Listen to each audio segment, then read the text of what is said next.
Then Moses said to Aaron, "This is what the Lord has said.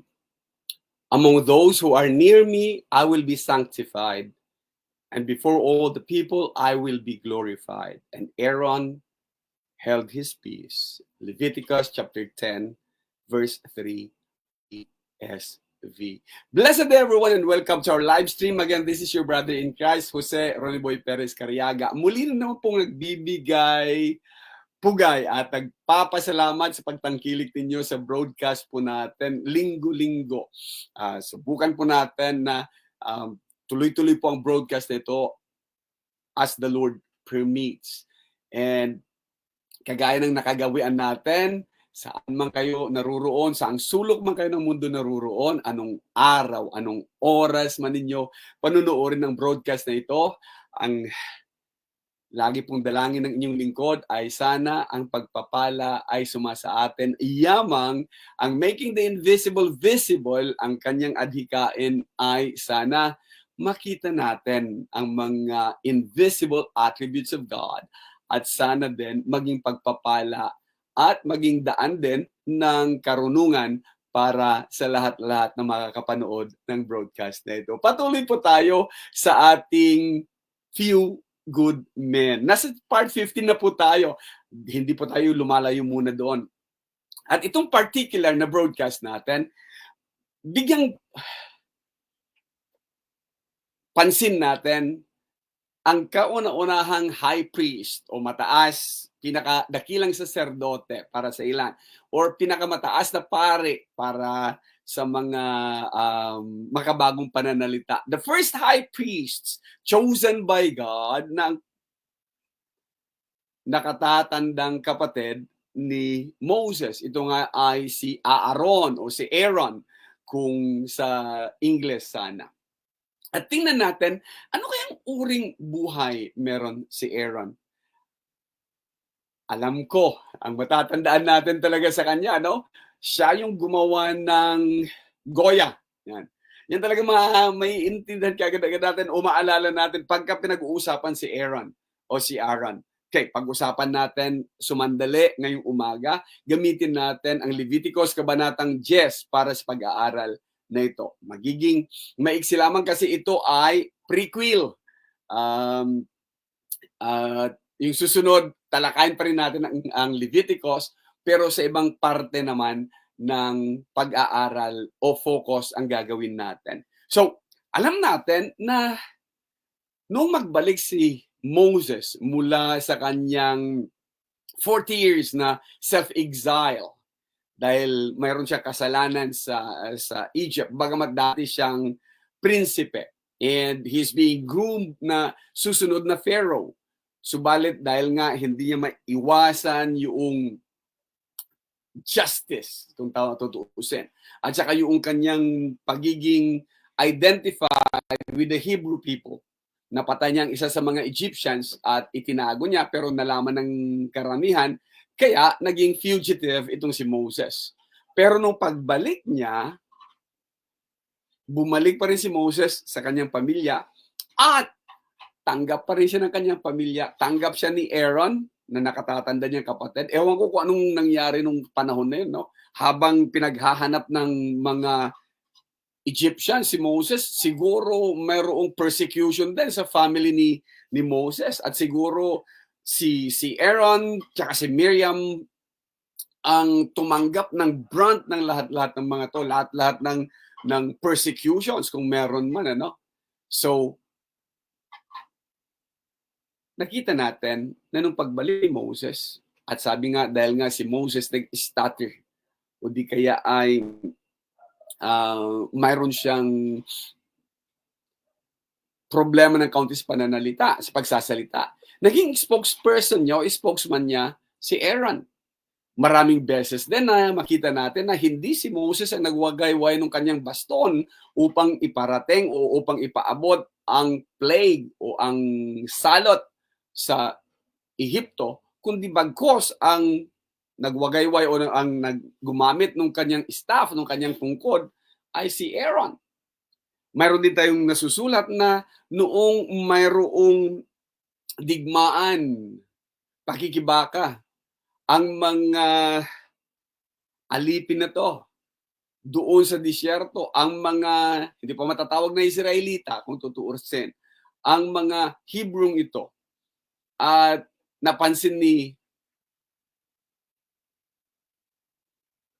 Joshua, napansin din ni Aaron at saka ni Hur na tuwing nakababa yung kamay ni Moses at nakababa yung tungkod, nananalo ang kalaban. Pero pagka nakataas, nananalo sila. Kaya tumulong siya na hawakan ang kamay ni Moses upang laging nakataas at mananalo ang kanyang mga kalahi.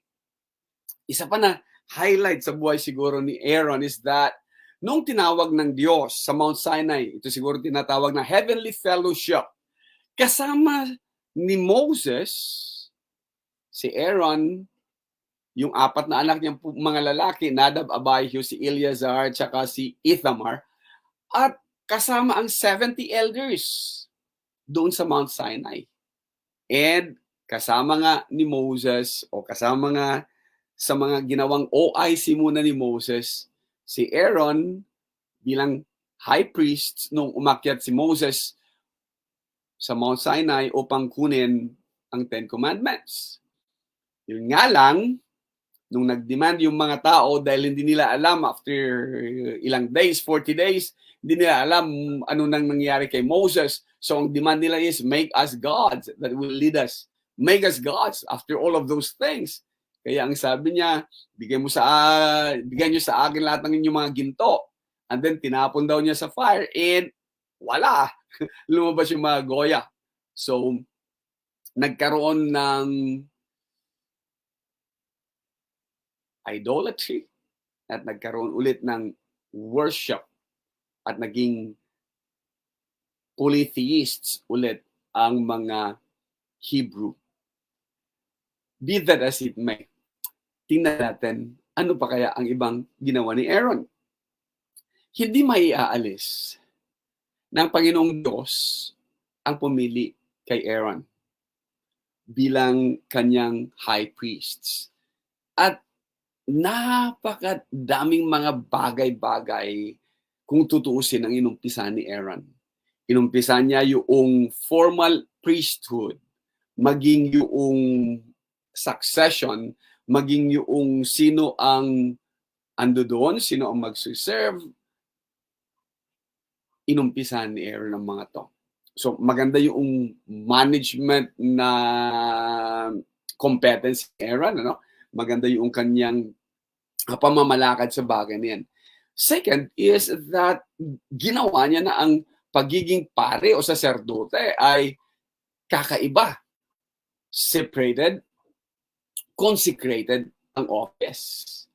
At siya, dahil siya ang nagtalaga ng mga bagay na to sa pamamagitan ng kautusan ng Diyos, ang unang gumamit ng mga kasuutang pampare, hindi ordinaryo, mayroong mga detailed talaga. At maging yung isusuot ng high priest is different from the other priestly garments that are worn by ordinary priests. Siya din ang nag-initiate through the command again, through Moses, yung sacrificial system. Papaano, ilan dapat, ano dapat, when, why, where, and aside from the sacrificial system, siya din ang nag-initiate paano dapat ang conduct, sino dapat ang pwedeng maging asawa, ano dapat gagawin sa mga ganito mga bagay-bagay, even in clothing and even in ritual cleanness. Talagang in-establish ni Aaron itong mga bagay-bagay na to. Naging institution kung tutuusin. So, with that, masasabi talaga natin, wow, galing pala ni Aaron. Kaya sa nag-iisip, bakit sinama si Aaron sa few good men? Subalit, ngayong araw na to, gusto ko makita muna natin yung what was it like being a high priest. Sa ilan na nasanay lang, kagaya ng mga, mag-segue lang ako, kagaya ng mga gustong maging senador, kahit hindi naman nila kayang pangatawanan pagka senador. Gusto mo mag-hold at magkapaglingkod daw ng kasi public office yan. Hindi naman nila ma-practice talaga, kundi mayroon talagang hidden ang mga ginagawa. Mayroon talagang hidden na agenda ang mga to. What was it like to live and practice being a high priest? Alam natin na si Aaron, hindi niya kaya talagang pangatawanan yung high standard of living. Kaya, ginawan din ng Diyos ng kaparaanan na maging sa harapan ng Diyos is, He is worthy. Sa harapan ng Diyos is that He is worthy, hindi lang worthy, kundi God made Him worthy to represent God sa kongregasyon. Kaya sa Leviticus chapter 16 verse 11, mapapansin natin to. Hinighlight ko na ang mga himself dyan. Aaron shall present the bull as a sin offering for himself. Upang mawala mga kasalanan niyan, shall make atonement for himself. Hindi lang yon, for his house or for his family. And he shall kill the bull as a sin offering for himself. Upang walang bahid ng mga kasalanan, upang walang bahid ng mga bagay-bagay na matatawag nating flaw, dahil alam natin hindi siya flawless sa kanyang pagkatao, alam natin hindi siya abot talaga sa standard ng napakataas na standard ng Diyos. God made a way na, hey, here it is, a sin offering. Kagaya din natin, na hindi tayo worth. And God provided a sin offering for us. Upang sa ganon, magiging worthy tayo sa harapan ng Diyos. It is not because of our own, but because of the sacrifice. Yung tinatawag na atoning sacrifice at saka yung tinatawag na sin offering. God made Him who had no sin so that He will become our righteousness. Sabi nga ni Apostol Pablo. So, let's get on. So yung kanyang high standard of living as God's representative and God's chosen servant ay napakahirap pantayan. So, tanong natin, what was it like? Dumako muna tayo sa ating scripture reading at ito ay batay sa Leviticus chapter 10. Now, Nadab and Abihu, the sons of Aaron, each took his censer and put fire in it and laid incense on it and offered unauthorized fire before the Lord, which he had not commanded them. And fire came out from before the Lord and consumed them, and they died before the Lord. Then Moses said to Aaron, this is what the Lord has said. Among those who are near me, I will be sanctified, and before all the people, I will be glorified. And Aaron held his peace. And Moses called Mishael and Elzaphan, the sons of Uzziel, the uncle of Aaron, and said to them, come near, carry your brothers away from the front of the sanctuary and out of the camp. So they came near and carried them in their coats out of the camp, as Moses had said. And Moses said to Aaron and to Eleazar and Ithamar, his sons, do not let the hair of your heads hang loose, and do not tear your clothes, lest you die. And wrath come upon all the congregation. But let your brothers, the whole house of Israel, bewail the burning that the Lord has kindled. And do not go outside the entrance of the tent of meeting, lest you die, for the anointing oil of the Lord is upon you. And they did according to the word of Moses. And the Lord spoke to Aaron, saying, drink no wine or strong drink, you or your sons with you, when you go into the tent of meeting, lest you die. It shall be a statute forever throughout your generations. You are to distinguish between the holy and the common, and between the clean and the unclean, and you are to teach the people of Israel all the statutes that the Lord has spoken to them by Moses. Leviticus chapter 10 verses 1 down through 11 ESV. May the Lord bless the reading. Marami sa atin pagka nabasa ang account na ito, ang madali kagad-agad na pag-uusapan ay yung will worship, kasi si Nadab at si Abihu, it was will worship against doon sa God-ordained worship, kaya sila pinatay ng Diyos. Ang iba naman ay, ang magiging pagtugon kagad-agad ay yung strange fire, which is not the prescribed fire, at kaya sila sinunog ng Diyos kasi hindi yun ang hinahanap ng Diyos sa kanila. Yun nga ba? Kaya ito ngayon sa worship, kung ano-anong ilalagay mo doon, yun na ngayon ang gagawin. Kaya ginamit nila ito na parang example na hindi ka pwedeng magdagdag, hindi ka pwedeng, ang nakita is yung pagdadagdag ng strange fire. Hindi nakita yung I will be glorified. So, ang napansin lang na karamihan pagka pinag-uusapan ang Leviticus chapter 10 is the strict obedience to the law. Na kapag hindi mo sinunod, mamamatay ka. Pag-uusapan natin sa susunod yan. Hindi mo na yan ang issue sa broadcast na ito, particular broadcast. Hindi mo na yon. Ang gusto kong makita muna natin is yung burden ng pagiging high priest, pagiging God's representative, pagiging lingkod ng Diyos, paggawa ng mga bagay-bagay na utos ng Diyos kahit na mabigat. Sa isa bang utos ng Diyos, maraming nagsasabi na paano yung pamilya?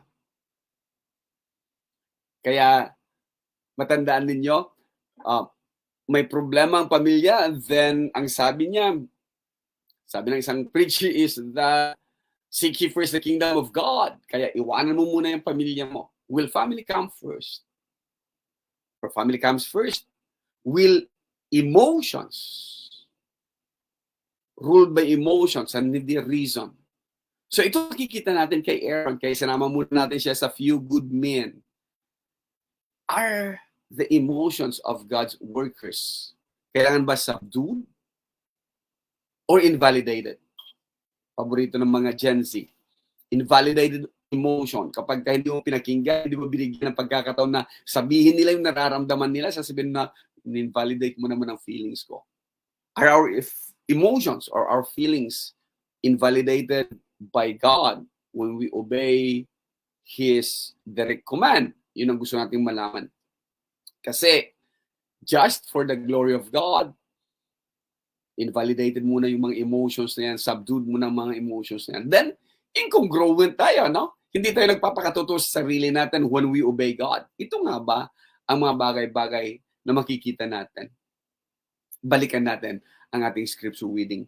Sa ating scripture reading, katatapos lang talaga na may nangyari sa dalawang anak niya na si Nadab at saka si Abihu. Namatay sila habang ginagawa nila yung kanilang trabaho. Namatay sila at alam natin na ang high priest, ang pinakadakilang saserdote at that time, ando doon nakatingin sa ginagawa ng dalawa. Or kung hindi man actually nakatingin sa ginagawa ng dalawa, ando doon ang tatay. And these two sons that offered something that is unauthorized fire before the Lord were consumed by fire and they died before the Lord. Gaano kaya kabigat sa isang high priest na papatayin ng Diyos na pinaglilingkuran mo, ang ng Diyos na inire-represent mo sa mga tao sa kongregasyon, at ang dalawang anak mo papatayin ng Diyos na pinaglilingkuran mo.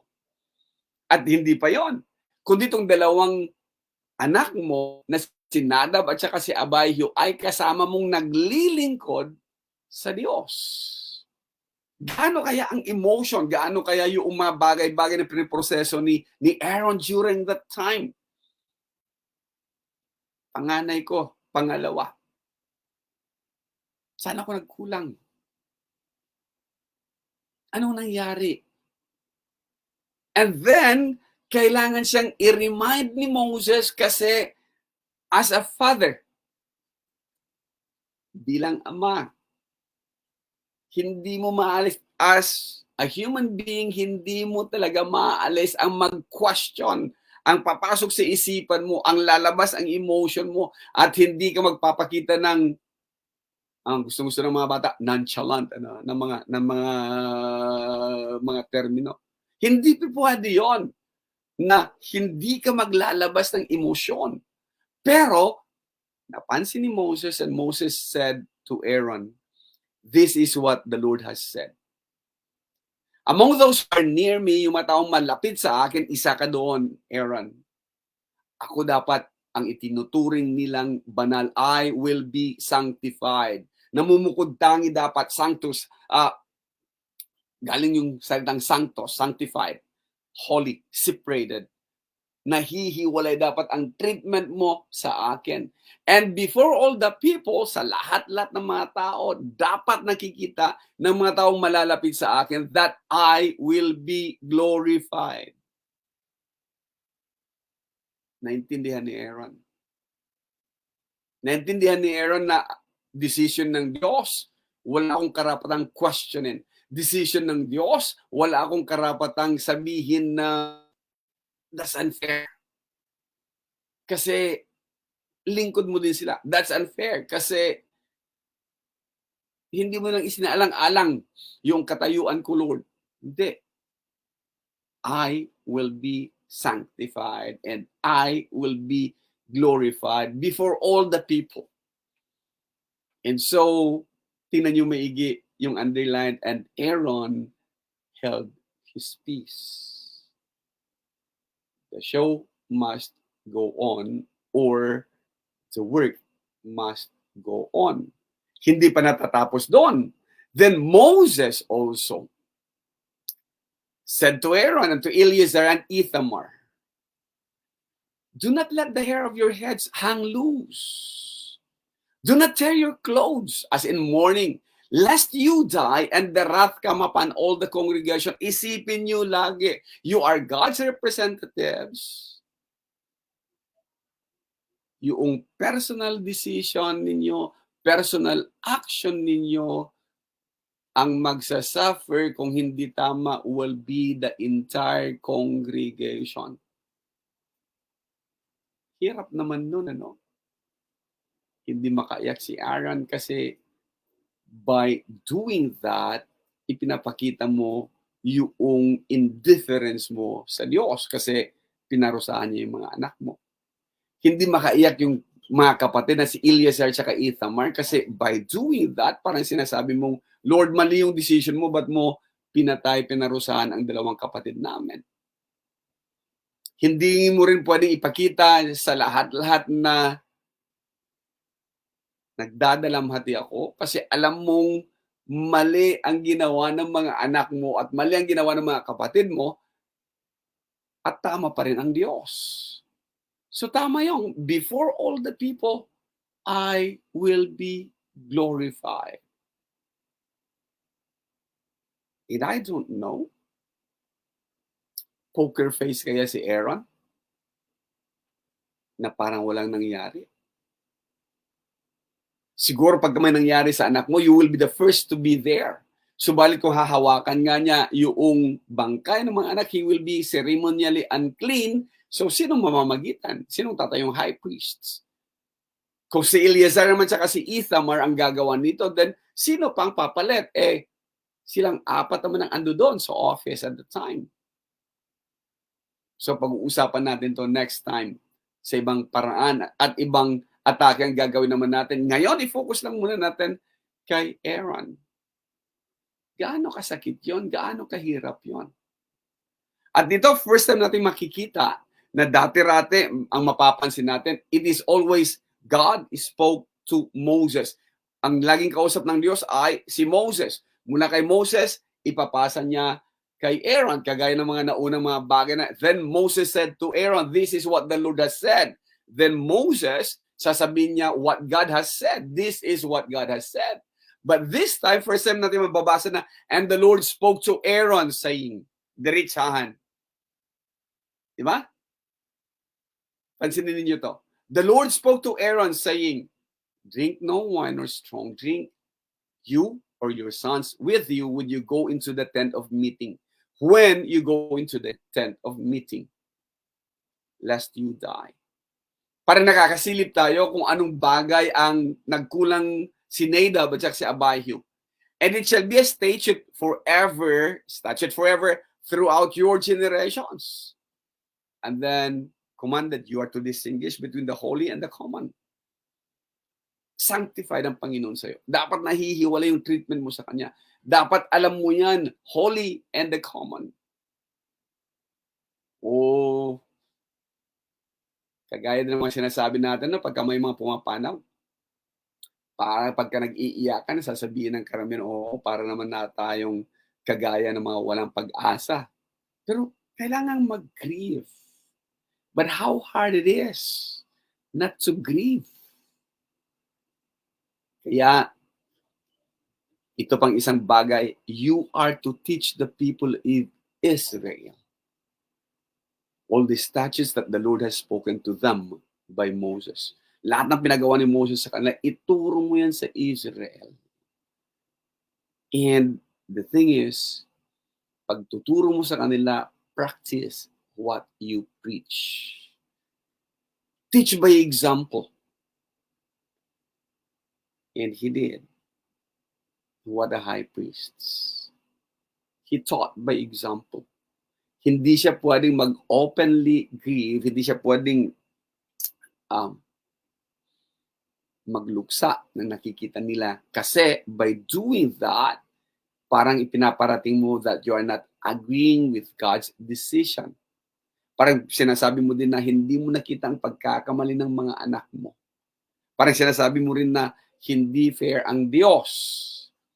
You are to teach the people of Israel by your example. And in this, by your example, by your actions, God is being glorified. Lalo mong pinanghahawakan na sinasabing tama ang decision ng Diyos. Let God be God, and me, a mere servant. How hard could that be? Mahirap po. Kaya ramdam natin sa mga lahat ng mga lingkod ng Diyos, there are times na kailangan mo talagang maging stricto. There are times yung katotohanan. There are times na kailangan talagang iparat kahit na gaano man kasakit, gaano man kapait. Hindi kapag kakilala ko, so bawasan natin ng kaunti yung pagsasalita, bawasan natin ng kaunti yung sasabihin natin. Ang mali, ang tama. Ganun lang siya. And even if yung mga malalapit sa atin, kailangan sabihin natin ang mali, ang tama. Again, ito ang isa sa pinakamabigat siguro na gawain ng mga lingkod ng Diyos. To practice what we preach and to teach others by our examples and not by our words, by our lives and not by our mere teachings and doctrines. Na marami ang hindi niya talaga kayang gawin. Few good men indeed, mapapabilang si Aaron. Kung ang broadcast na ito ay naging pagpapala para sa iyo, mga kapatid, huwag pong magatubiling share, o di kaya kung first time makasama sa channel nito, subscribe. Again, this is your brother in Christ, Jose Ruboy Perez Cariaga, nagsasabing salamat po muli. And next time, pag-usapan naman natin yung sinasabi doon na is it strange fire? Or is it violation of direct command? Or ano ba talaga ang problema ni Nadab at saka ni Abihu? Salamat po.